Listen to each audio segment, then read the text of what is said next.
With Elena in the newspaper review in just a second's time. And here she is. Ready for the newspaper review? Elena Casas with us. What's on the front pages then? Well, there's a rather worrying story over in Le Figaro about whether or not anti-Semitism is actually on the rise in France. Now, remember, of course, Mohamed Merah, the Toulouse killer who shot Jewish children from his motorbike outside of a school in Toulouse on the 19th of March. Now, according to Le Figaro, between that day and the end of April, 140 anti-Semitic incidents, graffiti, abuse in the street, as well as physical attacks, were reported in France. That's a third of the whole total for 2011. So it looks like there has indeed been a noticeable rise. This weekend in Villeurbanne, in the suburbs of Lyon, 3 young Jewish men wearing the kippah were attacked in the street with hammers and iron bars and are now in hospital.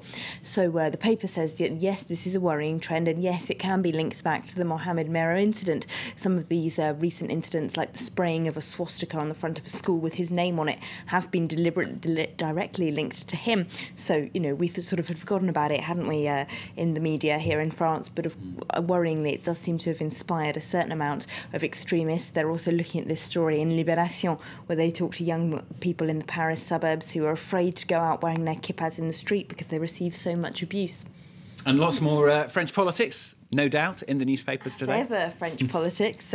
Over here on the front page of Le Figaro, we've got Martine Aubry pressing François Hollande to raise taxes, according to their front page. Now, the right-wing paper Le Figaro has long disliked left-wing Socialist Party leader Martine Aubry, and they're demonising her again today in their editorial, saying that she represents a current of the Socialist Party that hasn't changed, that hasn't moved on from when they were last in power over 10 years ago, and that the left's planning to raise spending again with moves like restoring the retirement age to 60 for some people, raising the minimum wage and so on, just shows that they're not understanding the economic reality.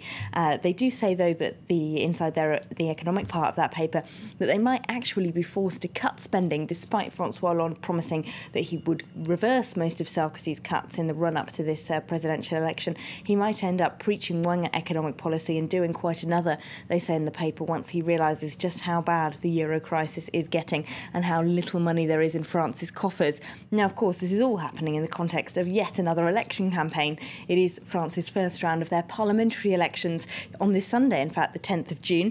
Libération has gone a little bit into propagandistic mode, I think it's fair to say, this morning. They've got "Can the left lose?" as a headline, with a poll saying that 59% of the French want to see the Socialists get a big majority in Parliament. They've got that new portrait of François Hollande on the front page there.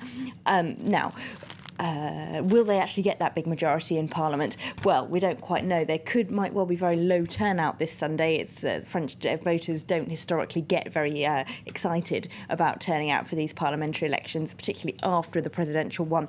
Lots of the voters their journalists have spoken to didn't quite realise that they do have to go out and vote again, twice, for the first round this Sunday and the second round next Sunday. I think, if anything, Libération is likely to put off left-wing voters with that front page, because it makes it look like it's already a foregone conclusion, doesn't it, that the left is going to win. Elena, thanks very much. There's Elena Casas there with the newspaper review here on France 24.